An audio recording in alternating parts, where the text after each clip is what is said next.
As according to as we would believe, the Western spin, it's as if the BRICS summit never happened. Yet, under the covers, the gateway to tokenize and financialize trillions of real-world assets. Now, while everyday current BRICS pay transactions are currently not directly backed by a weight of gold, because they are settled within the BRICS clear system, the FX value of each nation's currency is actually being weighted against each other by the percentage of gold backing up that individual currency. Hence, the race by every BRICS central bank to accrue as much gold as possible, and much of these gold purchases. The global gold market is experiencing a profound transformation that could lead to a significant price revaluation.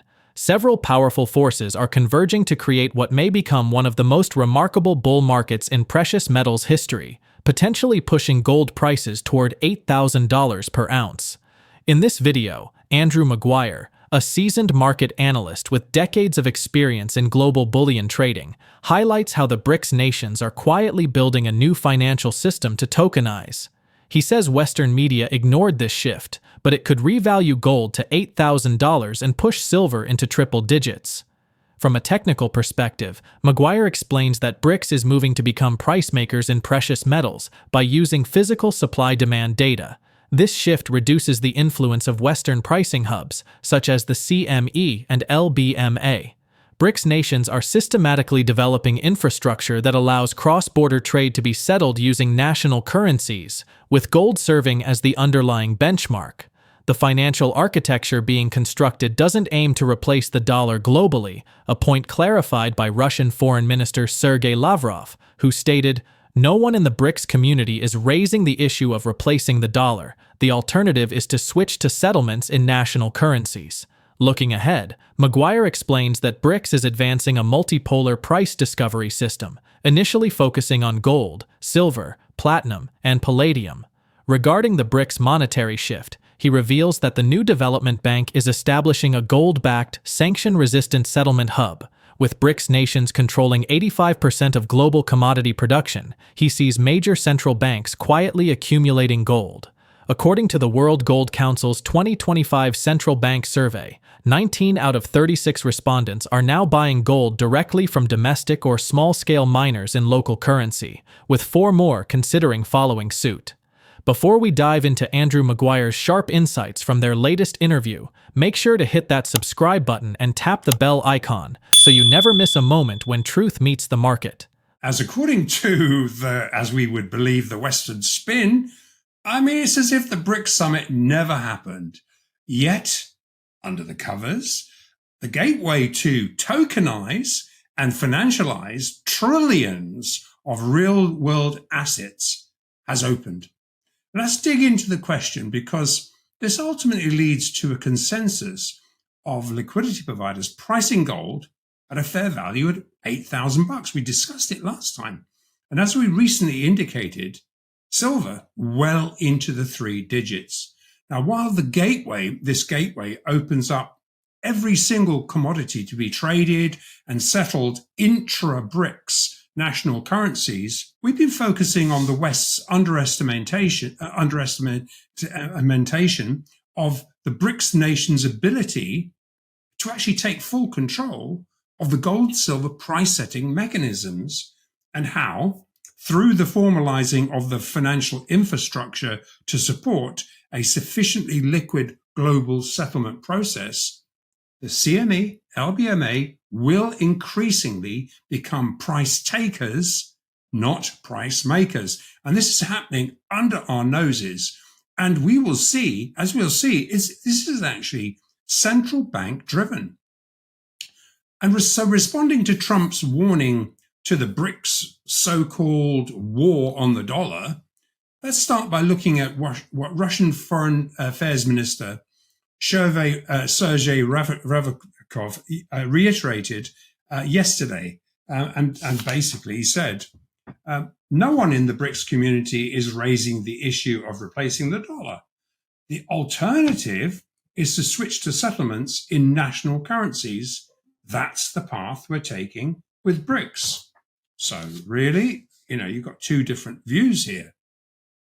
Now, what's being missed by the dollar hegemons? It's not an attack on the dollar. It just means that intra-BRICS trades will be cleared outside of the dollar. Now, Western-facing commodity traders will continue, these trades will continue to be settled in dollars because they face the West. But, and a very, very big but, the price will be influenced by the BRICS nations' physically determined supply-demand prices. And this will be most evident in the real supply-demand pricing of commodities that are also crossed against global-facing foreign exchange markets, of which gold, silver, platinum, and palladium are crossed against. Obviously, not all commodities. In fact, no commodities other than gold, silver, platinum, and palladium are actually crossed seen as money, as a foreign exchange cross against the dollar and the euro, yen, etc., etc. Now, the BRICS multipolar global price discovery process is not just contained to the foreign exchange crosses in gold, silver, platinum, and palladium. In aggregate, including oil, energy, and rare earths, the BRICS nations are estimated to produce, consume, and ultimately control some 85% of an 8 trillion a year global commodities complex. Along with precious metals, as we are going to see, BRICS nations are going to become the price makers, not just in the precious metals complex, but also in every single commodity they touch, utilizing the trustless blockchain rails, the tokenization, financialization, and a 7-second settlement process will ultimately dictate a truly multipolar price. Clearly, this is going to backwash into the leveraged, asymmetrically imbalanced derivative markets, which gear around all of these products. Now, what we're going to expand on from our last episode is how, beginning with gold, silver, and all monetary assets, every single real-world asset is in the process of being tokenized and financialized to trade and be settled outside the weaponized dollar-based system. And as we drew attention to during the BRICS Summit, backed by central banks, sovereign, and fresh safe haven physical demand, we have Singapore, Shanghai, Hong Kong, Saudi, Brazil, Africa, Southeast Asia.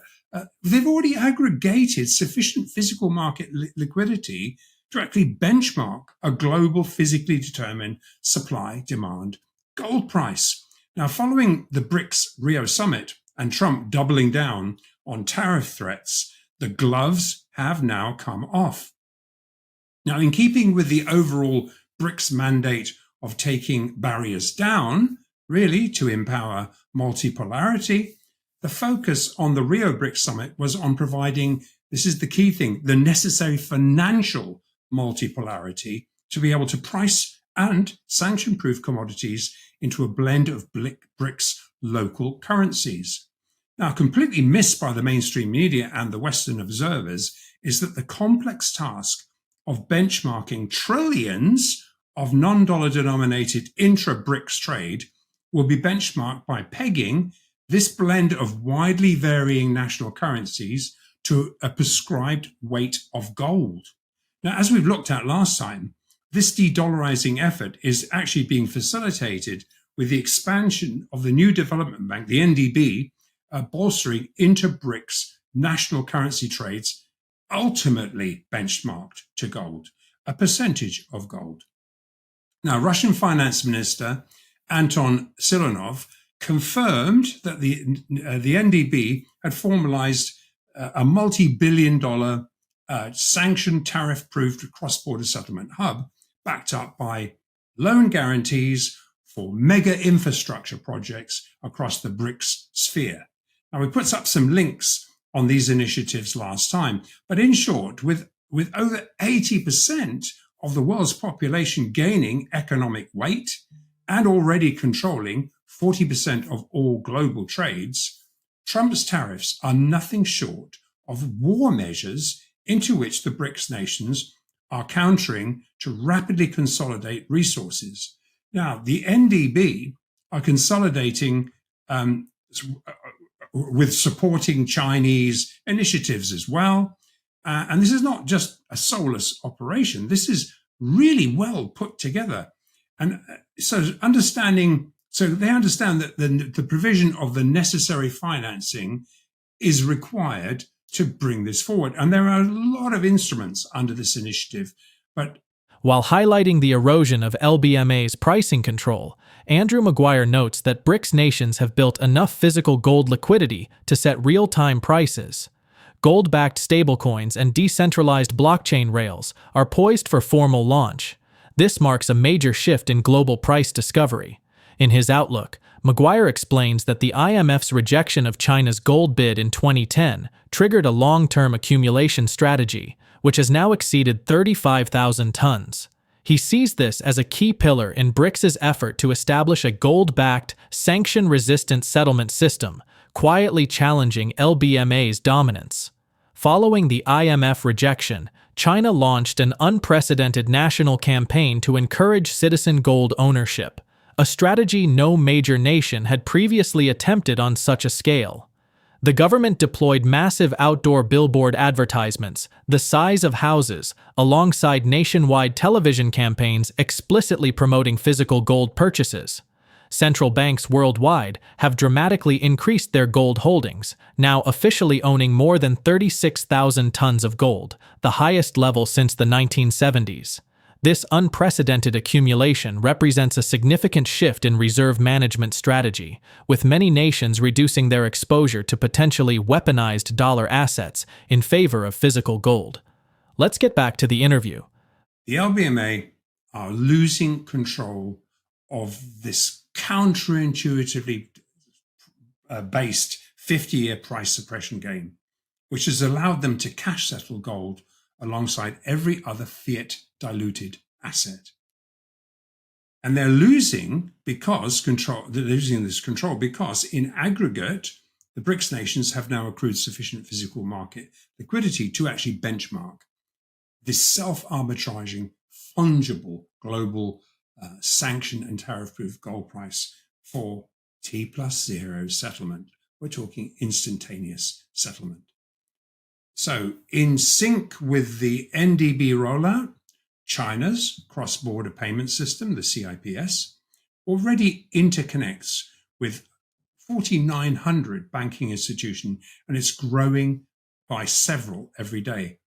The CIPS settlement platform actually overtook SWIFT transactions in April. I thought it was May, but it was April.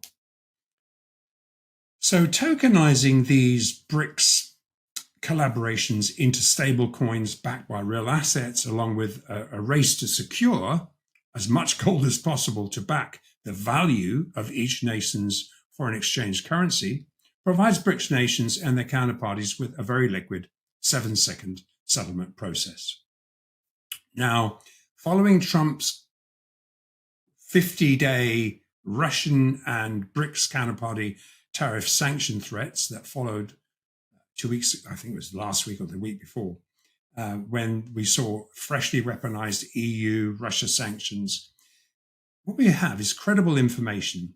The already beta-tested 40% gold-backed decentralized sanction and tariff-proofed blockchain rails are about to formally launch. The clues are actually all there.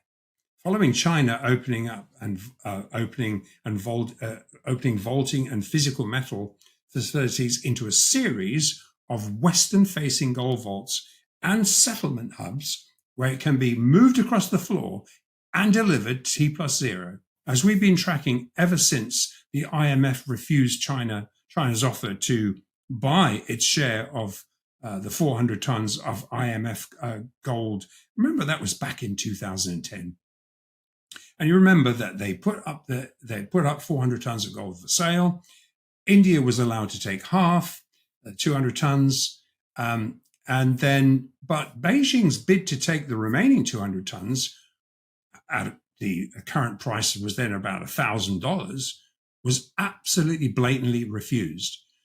So China went on the offensive against the West. That was really the pivotal moment where China moved in against the West. And as we tracked at the time, that remaining 200 tons was sold into the market as part of the 50-year gold capping mandate. In other words, we saw time and time and time again over the years, gold being sold into the marketplace or leased into the marketplace. So this was a way of continuing that game. Now, it's no coincidence, though, that this was when China pushed back at the West by opening its gold market to its citizens. Do you remember there was billboards the size of houses put up, TV adverts, go buy gold? Now, it astounded a lot of people because no one had ever seen a government do that before. So now, around $2,500 higher, this process has continued in layers. And at over 31,000 tons, Chinese citizens own by far the largest private holdings of any country on record, even more than officially held Indian citizens' declared holdings. Now, obviously, the Reserve Bank of India does not know the true extent of the thousands of years and thousands of tons of dowries and gift accumulations. But needless to say, even accepting the declared holdings, just these two BRICS members alone have around 10 times as much as US Treasury stocks contain. So, it's important to kind of put this into perspective. So ultimately, with gold increasingly backing real-world assets, the US administration has two choices: head into a losing head-on battle against the global majority, or revalue gold. China stepped up the gold buying ante in February. If you remember, in February, they mandated Chinese insurance companies to divest billions of US treasuries and dollars into backing 1% of their 43 billion of pension assets into gold, a process that has only just really begun and on its own would have been sufficient to drive the gold price above 4,500 by the fourth quarter. But we've got reliable information that this percentage increased to 2% in June, which equates to over 25% of all global mine supply. And word is this is ultimately going to rise to 10% or 4.3 billion in 2026. Now, it's no coincidence that the very large unreported 400-ounce monetary central bank purchases have consistently flowed out of London, out of Switzerland and Dubai hubs over the last 15 years, enabling tens of thousands of tons of gold to be secretly accumulated. And as we've discussed last time, a very large percentage of Beijing's gold reserves, what they do is bolster military assets. And as such, real gold assets are as closely guarded a secret as weapon systems and strategies. So this odd 2,900 tons they talk about is window dressing. This is why official reserves do not include unreported BRICS, primarily Russian, Chinese, and Saudi, 400-ounce monetary gold accumulations, which also picked up significantly in March 2022. Not including what is secretly held by the Chinese generals, empirical evidence suggests that in aggregate, including this 2,292 tons of officially reported gold, Beijing has salted at least 35,000 tons of gold inside the state-held banks. And this is why we drew attention to the probability that into the very real threat of a US-China South Seas China-Taiwan war, should Beijing need to actually bolster their gold reserves, as we saw in the trial ballooned 2023, we covered this in an episode back then, where they trial ballooned Chinese citizens' gold could be, as we say, patriotically leased into the state as part of the war effort, with the PBOC assurances it would be equitably returned at a higher price. In time of war, Chinese physical reserves could easily exceed over 70,000 tons. I'm just trying to give an idea of the scale here, as these gold assets as they're tokenized and provide real money backing to real-world assets to be traded in real time into tariff sanction-proofed 7-second settlement process, the process of wresting control of the gold, silver, platinum, and palladium FX markets from the LBMA cartel is already underway. The physical gold market is undergoing profound changes as BRICS nations implement strategies to increase their control over gold acquisition, storage, and pricing mechanisms.